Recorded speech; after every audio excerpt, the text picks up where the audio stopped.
حامدا ومصليا أما بعد فأعوذ بالله من الشيطان الرجيم بسم الله الرحمن الرحیم۔ معزز سامعین، اس سے پہلے 2 ایپیسوڈ میں آپ کو بتا چکا ہوں کہ نماز کی کیا فرضیت ہے اور کیا نماز کس طریقے سے ایمان والوں پر فرض ہے اور نماز کے کیا فضائل ہے، قرآن کے حوالے سے میں بتایا۔ اور آج بھی اس تیسرے ایپیسوڈ میں آپ کو میں بتانے جا رہا ہوں قرآن کے حوالے سے کہ نمازی کیسے ہیں اور نماز کو کتنے طریقوں سے اللہ تبارک و تعالی نے ایمان والوں پر فرض فرمائی ہے۔ اسی کو اللہ تعالیٰ قرآن کریم کے اندر جو سورہ بقرہ ہے اس کے اندر فرماتے ہیں الف لام میم ذالک الکتاب لا ریب فیہ ھدی للمتقین، یعنی یہ ایسی کتاب ہے جس میں کوئی شک و شبہ نہیں ہے اور یہ متقیوں کے لیے ہدایت ہے۔ وَالَّذِينَ يُؤْمِنُونَ بِالْغَيْبِ وَيُقِيمُونَ الصَّلَاةَ وَمِمَّا رَزَقْنَاهُمْ يُنْفِقُونَ، اور پھر ساتھ ساتھ یہ بھی بتایا کہ وہ لوگ جو ایمان رکھتے ہیں غیب پر اور نماز کو قائم کرتے ہیں اور جو کچھ اللہ تعالیٰ نے ان کو دے رکھی ہے اس میں اللہ کے راستے میں خرچ کرتے ہیں۔ تو یہاں پہ جو غیب پر ایمان رکھتا ہے وہ نماز بھی ادا کرتا ہے۔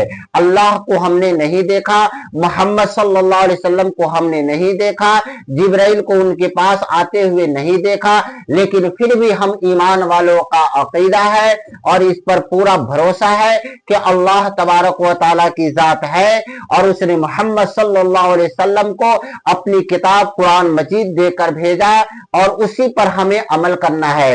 اور اس میں بتایا گیا ہے کہ نماز کو قائم کرو، نماز کو پڑھا کرو، نماز کو ترک مت کرو۔ اگر تم اللہ پر یقین رکھتے ہو، غیب پر ایمان رکھتے ہو تو اس کے ساتھ ساتھ زکوٰۃ بھی دینا ہے۔ پھر دوسری جگہ اللہ تبارک و تعالیٰ قرآن کریم کے اندر فرماتے ہیں سورہ ماعون کے اندر للمصلین الذین هم عن صلاتهم ساہون، کہ بڑی خرابی ہے ان نمازیوں کے لیے جو اپنی نماز میں سستی برتتے ہیں۔ یہ خاص طور سے ان نمازیوں کے بارے میں ہے جو حضور پاک سرکار دو عالم صلی اللہ علیہ وسلم کے زمانے کے اندر منافقین تھے۔ وہ نماز جو صرف دکھاوے کے لیے پڑھا کرتے تھے، اندر اور دل سے نماز کی فرضیت اور اہمیت ان کے دل میں تھی ہی نہیں، بلکہ اپنے جان اور اپنے مال کی سلامتی کے لیے ایمان والوں کو کہتے تھے کہ ہم نمازی ہیں، لیکن حقیقت میں وہ نمازی نہیں تھے اور نماز میں سستی برتتے تھے، لاپرواہی برتتے ہیں۔ انہی کے لیے اللہ تعالیٰ قرآن کریم کے اندر فرماتا ہے کہ جو نماز میں سستی برتتے ہیں اور نماز سے لاپرواہی کرتے ہیں ان کے لیے خرابی ہے۔ تو نماز اتنی قیمتی دولت ہے کہ اس کو ترک نہیں کرنا چاہیے اور اسے ہر حال میں پڑھنا چاہیے۔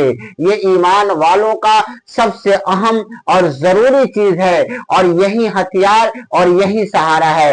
انشاءاللہ آپ کوشش کریں کہ آپ نماز کو ترک نہیں کریں گے، آپ غیب پر ایمان رکھتے ہیں، نماز بھی پڑھیں گے اور زکوٰۃ دیں گے۔ اللہ تعالی ہمیں اور آپ کو بھی 5 گانا نماز جماعت کے ساتھ پڑھنے کی توفیق عطا فرمائے۔ وآخر دعوانا الحمدللہ رب العالمین۔